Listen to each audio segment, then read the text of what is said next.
Oh yeah, here we go, practice acquisition. There are pitfalls throughout the entire process.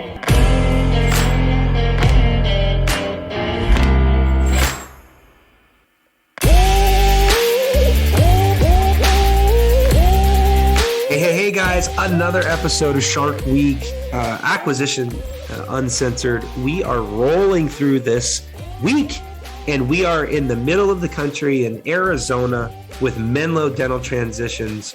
Going to introduce our next guest here in a minute, but we talked about some really good stuff. Hang in there because there's some nuggets. Some things we talked about was kind of the pricing strategies around how brokers price practices. I think that's really good stuff for you guys to hear, because oftentimes you're wondering, where is the broker coming from on the price? And so David Haynes with Menlo does a great job of kind of laying out the challenges that they have when representing a seller. One of the cool things that I thought he brought up was for our buyers to be ready, be prepared when you call the practice broker. We talked a lot about, like, if you are relocating to a different market, trying to buy a practice. So for example, you live in California and you're relocating to, I don't know, Arizona, what that looks like, how that feels with the practice broker. We outlined those challenges. And one of the other great thing that we talked about was, just in general, think about how you approach a practice broker and the mindset that you need to be in when you approach a seller or a practice broker. Just be prepared for it. So a lot of great things. Again, my name is Mike Dincio, founder of Next Level Consultants. I'm a buyer's rep. I do this for fun, and I'm having fun. And Shark Week has been awesome. We do it every year. I wonder if you're watching Discovery Channel Shark Week. We're doing it at the same time. We do have t-shirts to give you. If you write us a review, you get a free Shark Week, Dental Shark Week t-shirt. Check it out, review the podcast. I'll send you a t-shirt. They're fun, and we're having fun with the program. Here we go. Let's get another one going. Acquisition Uncensored. The truth when buying and selling a dental practice. And now your host, Michael Dincio. All right, guys, welcome to another episode of Shark Week Dental Acquisition Uncensored. We are going through a lineup of practice brokers. We're midway through the country, and practice brokers here have represented super well. You guys have probably got a ton of golden nuggets in all these episodes. I would challenge you to listen to each and every one of them, even if you're not in the particular broker's market. They all have really great insight, and it's really important to just pick up little nuggets as you take in each one of these episodes. You're going to learn so much about how to approach a broker, how to approach a market, how to approach a deal. But today we have a special guest. His name's David Haynes, and he is a practice broker with Menlo Dental Transitions. I'm super excited to be partnering with Menlo on this program because they are the dominant force in AZ, Arizona, and they are represented today by an awesome dude, David Haynes. Welcome to the show, my friend. Michael, thanks for having me. That's some exciting intro music. I don't think I've had good intro music like that before, so that's good. Well, we try. We do our absolute best to get people pumped. I mean, sometimes people are driving to work or a boring associate position, and we got to wake them up. We got to get them motivated to get into ownership. I mean, that's what the music's all about. But let's get right into it. I've found that if we dilly-dally too much, we lose them and they go to someone else's podcast. I don't want that to happen. But David, tell us a little bit about Menlo. Don't get too in the weeds, but what are you guys all about? What makes you guys special? Just a little bit about Menlo and David Haynes. Yeah, Menlo started a commercial real estate firm, started doing practice transitions about 8 years ago. Right now we have over 40 listings in various parts of the country. Started in Arizona, so naturally we have a big presence here. We've expanded into California and other markets kind of in the Southwest, and have we've brokered across the country. We have associate placement, that takes place across the country. We do nationwide appraisals. We have three certified appraisers on our staff that handle appraisals nationwide for a variety of uses. And that's kind of us in a nutshell. We're usually representing sellers, bringing practices to market, and that's kind of where our experience is. Well, that's why I'm interviewing you today, oddly enough. So you guys have so much experience representing sellers. The reason why we are interviewing so many practice brokers is because each and every one of you kind of run your business slightly different. And I think that the buyers need to understand what they're getting into when they approach practice brokers. That's ultimately what this is about. So David, when a buyer approaches you, tell me, like, what do you want from them? Like, give us like the pitfalls or maybe even best practices, however you want to take that. But like, how do you want a buyer to represent themselves? Because ultimately, this is a very competitive market across the country. I'm assuming it is in AZ, just like it is everywhere else. So maybe speak to that too. But like, how do you want them to approach you? How can they get into first position? How do they show well? We do get this question a lot, and I think sometimes people get either frustrated with the process, or and they're like, hey, how do we make it happen? Either they've been outbid or something is taken off the market before they even really had a chance to look at it. And there's really no secret sauce. It's just about relationships and awareness. I'm just one guy going out and finding listings and working with sellers on their retirement plans. We have in-depth conversations with them. Sometimes these are like years long, relationships that we are, finally getting to the point of listing a practice. So, and then when we take a good practice to the market, and there's a lot of buyers, naturally, some we're going to know more about. It's just about relationships and knowing, some of these buyers, what they want, what their personality is like, what their team is like. There's a few people that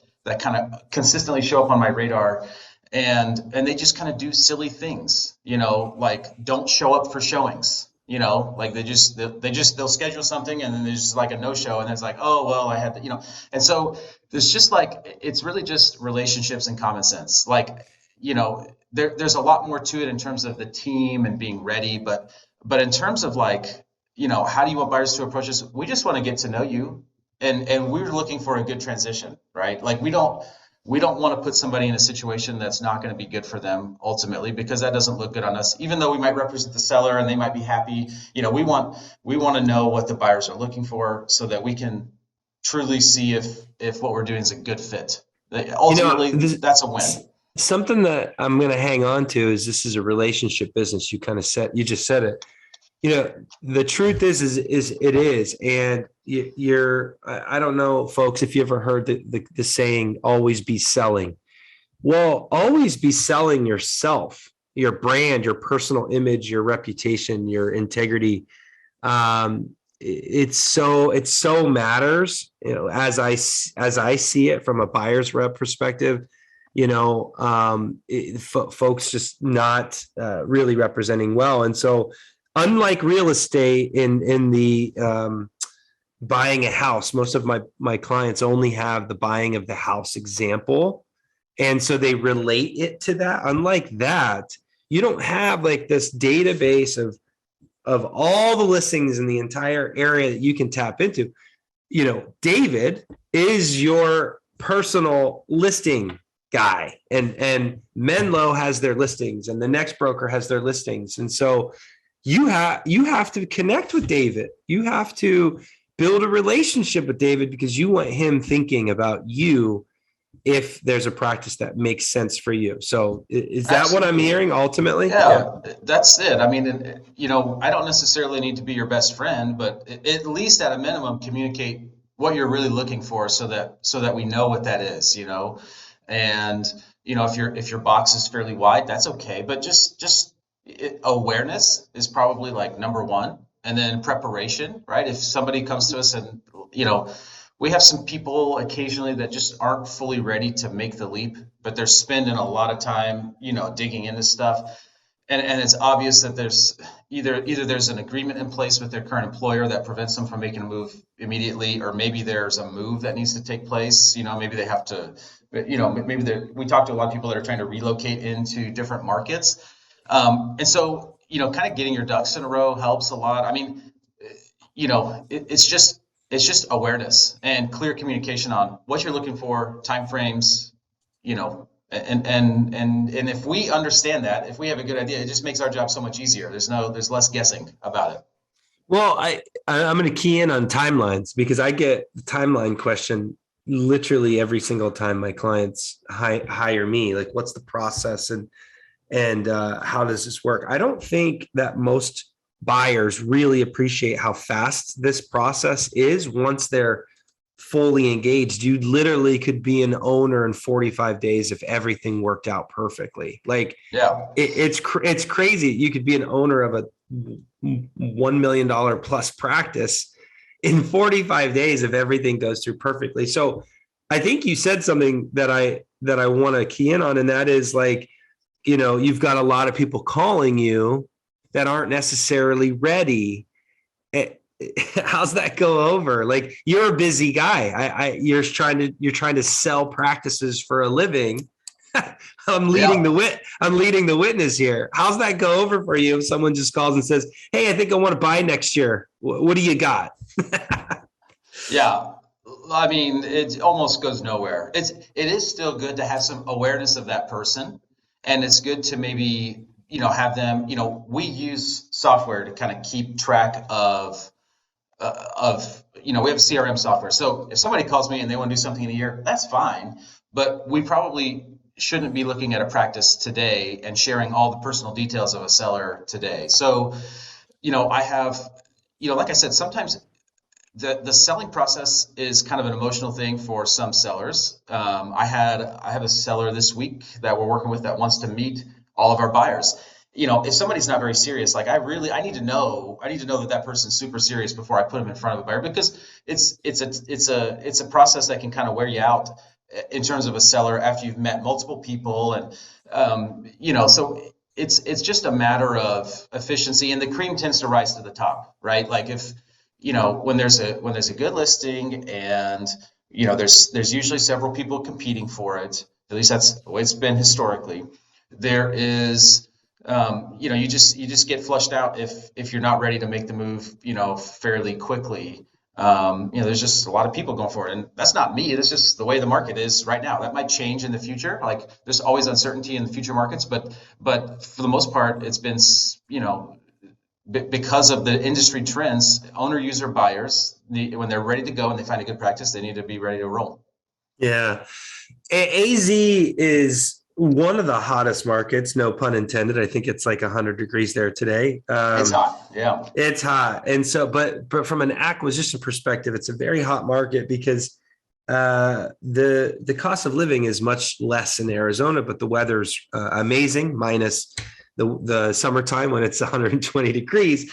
Right. Some people like that, but nonetheless, Arizona is an attractive market. And so let's talk about that, because I don't think that's been covered on Shark Week yet. And that is how to handle someone that's relocating and looking to buy in another market. We could talk about how great Arizona is and why you might want to move there and buy a practice here. It speaks for itself. How I've got some points in this, but lead the charge, David. How do we handle buyers? You said be prepared, be ready earlier on in the show here, but I'm thinking that's like on another level if someone's relocating from Ohio or California, because how does a broker think? I mean, you can't take that natural thought out of your brain. What do you think when someone says, "Hey, I'm moving. I haven't moved yet. I don't have the license in AZ yet, but I'm interested in buying a practice"? Where's your head go? I know where it would go. Yeah, we deal with this a lot. I work in California a fair amount, and there's a lot of crossover between the two markets. It's a good question, and the honest first thought is it's more complicated. If we have three, let's just suppose there are three buyers to choose from And some guy's here local, he's been in the area for a long time, and he's ready to go, pre-qualified. And then somebody else is coming from out of market with all the same features, except for the fact that they have to relocate here, right? Assuming everything else equal, except, it's just the relocation just makes it more complicated, right? And so Yeah. timing's usually tougher. There's just a lot of uncertainty. The deal is more likely to either take longer to close or to have complications in the process. And then the longer the deal process is, the more likely you are to introduce, some sort of issue, right? The longer time, goes on, the worse that is. So it can be done. There's a guy in particular that I know. He was interested in buying a practice. He was in California, sold his office there, and wanted to come here to Arizona. He made offers. He flew here, made offers several times on practices from California, kept losing, and then finally moved here and made a huge difference. He still, I think, turned through a couple of offices, but ultimately he got it done. And being here makes a big difference. Or being in whatever market. And being in the market, yeah, I think that's the key right there. Is and even that guy had a leg up because he probably had some pretty serious cash to bring into a deal if you just sold a practice.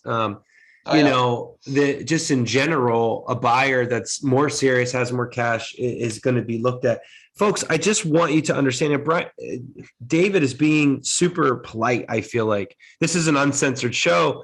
I'm going to call it out right now. The brokers are thinking to themselves, I have to represent my seller to the best of my ability. If I put two people in front of my seller, and they have to put everybody in front of their seller, but if they are advising their client, one gal is ready, like he said, and one has to relocate, and there's all of the efforts that go into moving, buying a house, selling a house, relocating, finding whatever, getting your license, getting your kids in school. Like, that is more complicated, period. And your timeline now is much further out. And so, folks, keep that in mind. If you're coming into market and you haven't moved there yet, when you approach that broker, make sure you put some confidence level into them day one. It's a drawback. It's a drawback. Fair enough, David? Yeah, it's a drawback. And I will say, from the buyer's side, there's some drawbacks on their end as well, right? If they move to the market, so A, they have to leave what they're currently doing, and then B, they have to get here and start something new, on a temporary basis if they're looking to ultimately buy. So they're going to have to take an associate job, and then that may create a non-compete. And so there's definitely drawbacks or things to be aware of. And so that's when, if you make the move, try and work in an area, obviously not close to where you want to practice, like park yourself pretty far out of town, if possible. And there's plenty of associate opportunities along those lines to, so you're not boxing yourself in a non-compete zone. I mean, there are drawbacks to moving on the buyer side, but it will make you more competitive from our perspective. Great tip. Stay away from the areas that you actually want to buy. That's huge tip. That's great. Something that David and I share is we're both ex-bankers, so we could talk about banking all day long. The Feds just increased the rates. That's like yesterday news. I know that's a timestamp. How has banking changed in the last 6 months in your mind, David? I mean, give us that unsolicited, neutral ground, like how hard, how easy is it to get lending? We talked about it already this season, but just because we share that background, let's have a conversation about it.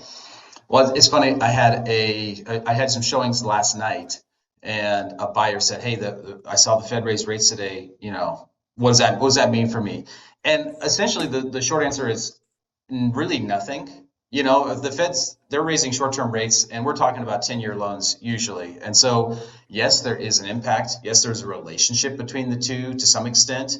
But long-term rates float with the market, right? The long-term rates really aren't dictated by the Fed per se.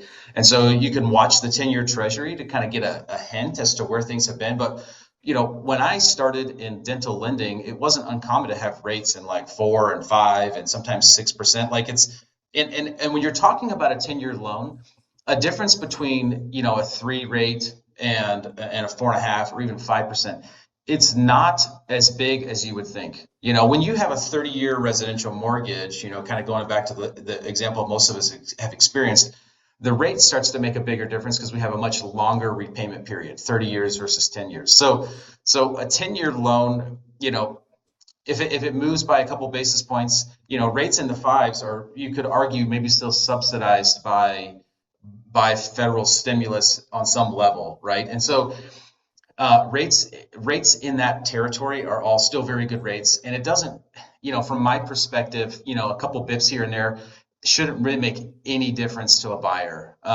especially over the long term. Over the course of their career, it makes no difference. If you find the right practice and you have a reasonable rate, you should do it. I get into conversations all the time with my clients about, this bank at this rate and this bank. It's every day. And when you break it down to brass tacks, it's usually like a $3,000 to $5,000 difference over 10 years. It's like, I don't know, is that really somewhere that we need to focus? To me, it's about relationship, and it's about so many other things than just $4,000 or $5,000 divided by 120 months. Like it's tiny, which brings me to another point, and that is cash flow. Yeah. So you're probably a heavy cash flow guy because you're an ex-banker, now practice broker. So like, walk us through cash flow. Like what are you seeing? The average practice throwing off cash flow wise? Like I have to sometimes unwind unicorn versus good deal, or, let's not talk about fixer uppers. That has a conversation of its own. Let's not talk about unicorns. Unicorns throw off, more than $400,000 or $500,000. Let's talk about like the average practice. What should these folks be looking for as an average solid nuts and bolts practice that you're seeing in Arizona anyways? Yeah. I go to a couple metrics pretty quickly. I look at hygiene percentage, what's their percentage of hygiene as a percent of, and actually calculating that's a little tricky. Like, you have to go to the production report and figure out what the hygiene percentage is from a production report, and then kind of apply that to collection. So it's not that it takes a couple steps to really dial that in, but I'm looking for hygiene that's going to be, in that 30% plus territory. Sometimes it's a little bit less, sometimes more, but I like to see hygiene there. And then I go straight down to owner discretionary cash flow. So we'll take the net income. We're going to add back all the owner discretionary items. We'll add back interest, depreciation, all the maybe non-cash items, or things that go away when the practice sales. We're trying to figure out what's the owner discretionary, and I'm looking for, again, 30% plus owner discretionary cash flow as a percent of collections. Now, when I look, the only flaw in looking at percentages like that is the fact that, if you get into too small of a practice, then that number starts to get really compressed. So this is assuming we're looking at practices that are doing 800,000 to 1.2, somewhere right in that kind of sweet spot. And, it really does depend on the submarket, right? California is a little different. Arizona's different. Rural Arizona, we have some insane cash flowing offices in rural markets. And I'll tell you this right now, this is my plug for rural markets. The more I do this, the more I'm a fan of like going a little outside of town. You get better reimbursement rates. In some instances, you have more patient demand. So some rural offices, we see it just blow those numbers out of the water. And so it's in those markets, it's less unicorn-like to see that those, over, let's say, over 40% cash flow. That's pretty unicorn in a suburban area. You got to be doing something special, but in a rural market, it's not uncommon. So, if I was to go to quick metrics that a buyer can look at, that's it. No, I love that. Those answers. I've asked that question, and we've gotten an array of different things. So that's one thing you could take away from Shark Week is how the practice brokers view the practices that they're selling. It's a little insight. To piggyback off that rural one, gosh, I couldn't agree with you more. Where you go to a market that everybody wants to be in, it's going to be more competitive. It's going to sell probably for higher than what it might actually be worth. And I say that because, excuse me, but brokers' infamous line is a practice is worth what someone's willing to pay for it. And it's so true. If you go to an area that everybody wants to be in, you're going to have 5 people backed up trying to buy that practice or more. The last broker we talked to had 30 dentists per practice, and that was in Dallas. So, if you're going after that area, naturally you're going to pay more. Duh. I mean, that's basics. Yeah. That's basics. You go to an outside, Lubbock, Texas. I just talked to a doctor. Like, that's different than Dallas, Fort Worth, and so yeah, the pool is going to be smaller. Like you said, there's so many. The demand for dentistry is so much higher. So I'm right there with you. I wish people would live in the city and then commute out to get better practices, to have a better business. Heck, you might actually like being in the outskirts. Go there, live there. It's great. I mean, at least consider it. This does spark some fresh thoughts. I mean, after I have a couple nights of showings, I have a lot of stuff that's like at the front of my mind, for like, one of the guys I talked to last night he's like, hey, I think this is priced pretty aggressively. And this particular practice, it's going to get multiple offers. Just exactly what you're saying. It's in a prime spot. It's going to get a lot of attention. And I'm like, I don't control the market. We do our best to present the practice as well as we can. We want to be able to explain cash flow and show what's going on in the office, but the market is what drives pricing. And it's I can't swindle. We've sold over 300 offices. We can't swindle people 300 times, right? It's not me. It's like the pricing is a product of what's taking place in the market. And so, as I was talking to, this particular buyer, we discussed that everything that you do in terms of making yourself competitive falls onto a spectrum. We were dissecting things like, should you do an earnest deposit? Do you need to, what about the lease and all these different things? And everything that you do as you're going to make an offer on a practice is kind of puts you somewhere on the spectrum of competitiveness, right? How well does your transition align with the seller, all those things. And so, yes, you can choose to make an offer that's below, I'm not going to stop you. You can make an offer that's below asking. That's fine if that's where we're at. Like, there's no offense taken there. If I'm wrong, that's fine. But you just have to be aware of kind of where you stand. And what I find is that most younger buyers, unfortunately, they usually end up making 2 or 3 offers before they kind of go, okay, I get it. These are the areas where I need to compete a little bit more, because there's a lot of dials you can turn, and then and it takes a few runs at it usually to kind of figure out where you need to be. Folks, listen up. That is experience talking. I have been in a few situations with my clients where they find a practice and it is kind of a unicorn, and it's their first practice that they've looked at. And I'm like, and they're trusting me 100%, but not really, maybe 80%, because they just hired me. So I'm like, okay, this is a great practice. Get your LOI in now. And you're going to need to go, a little bit above asking and, do all these things. And they're like, I don't know. It's because it's their first one. And that's okay. I mean, it's part of the process. It's okay, but it's okay. It's just you're not going to win. And so, right. And I know that, and the practice brokers know that. And so, choose the right team. That's been an overwhelming theme of Shark Week is pick the right people, and then trust your people once you pick them. But David, lots of things here, 100%, you don't control the markets. I think it's super ironic as we sit timestamp, 2022, and we're in June, we're having this crazy inflation moment. And why is gas more expensive? And why is bread more expensive? And it's because there's less of it, supply and demand type situations. Yeah. And a lot of other things, of course, make something really complicated simple. But big picture, we can't get our hands on oil, and so therefore gas is high.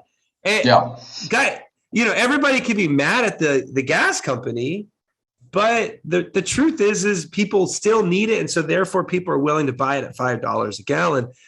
And it's the same thing. This is basic stuff. So if there's a lot of people looking at one practice, the same practice, David and all the practice brokers are naturally going to be able to sell it for more. I mean, it's common sense. It has nothing to do with.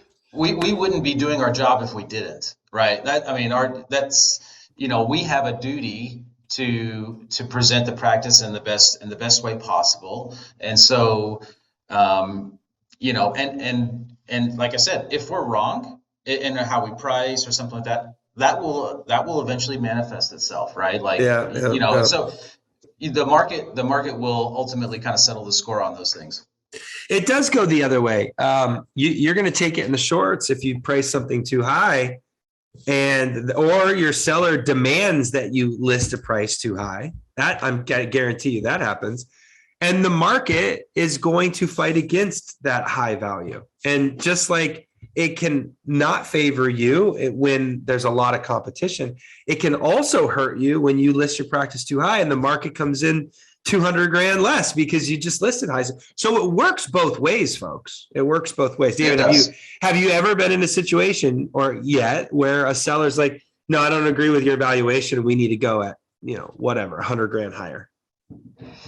It's pretty common for a seller to want to kind of push back on, or to say, okay, if that's where we're at, let's see if we can't list for a little higher to either give ourselves a little buffer or maybe some negotiating room if we need it, that kind of thing. And I personally, I don't like that approach. I think if we've got a fair price, let's go to market. It's much more likely to be a smooth process. We know where the banks need to be roughly. We know, there's a reason why we get to arrive at our recommended prices. And occasionally a seller will be pretty adamant about, well, I purchased a new cone beam recently, or I did this. And so occasionally there's some factors where it's like, okay, we can give some credit to that. I can, I try and listen and see where they're coming from and just explain maybe some of the risk with being aggressive, on the pricing front. And occasionally we get, surprised, like I said, that, with the market driving a lot of this, sometimes we get upside surprises and sometimes we get downside surprises. Occasionally we'll list a practice and we'll pick that upper range of where we think, the practice is appraised at. And then occasionally we'll get an offer above that asking. And so it's I like to be close. If I have a seller that says, hey, you're recommending $1 million and I want 1.3, then we're done. Like I have to be within a reasonable range, plus or minus a little bit, but we can't be too far off the mark. Folks, we've hit our time. I try to hit these things at 30 minutes. This has been jam-packed. Great things from David and Menlo Dental Transitions. I think the insight on pricing was really a good one, that the brokers are trying to sell a practice, but at the end of the day, they have to be reasonable. You just heard it from David.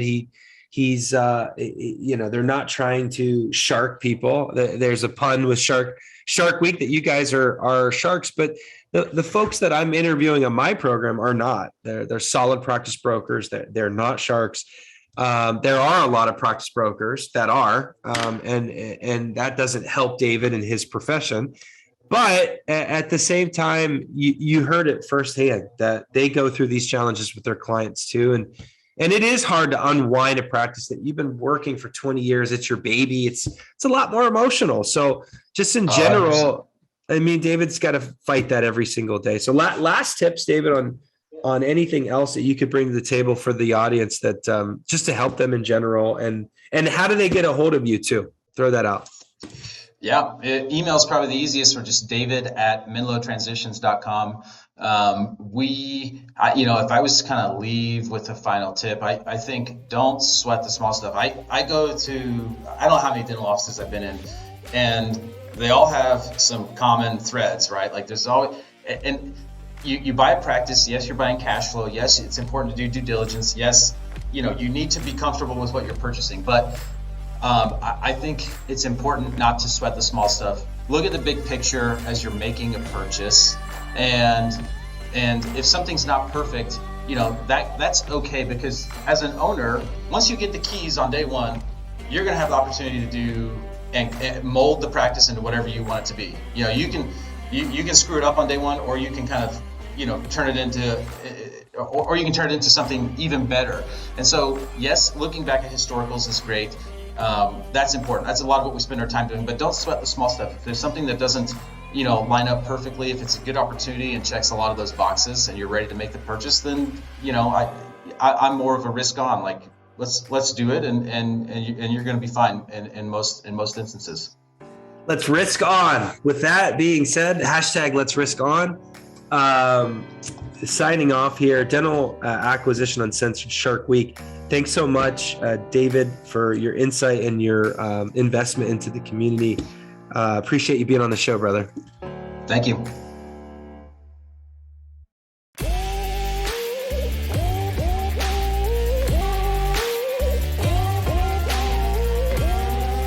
Tune in next time for another truth-filled episode of Acquisition Uncensored.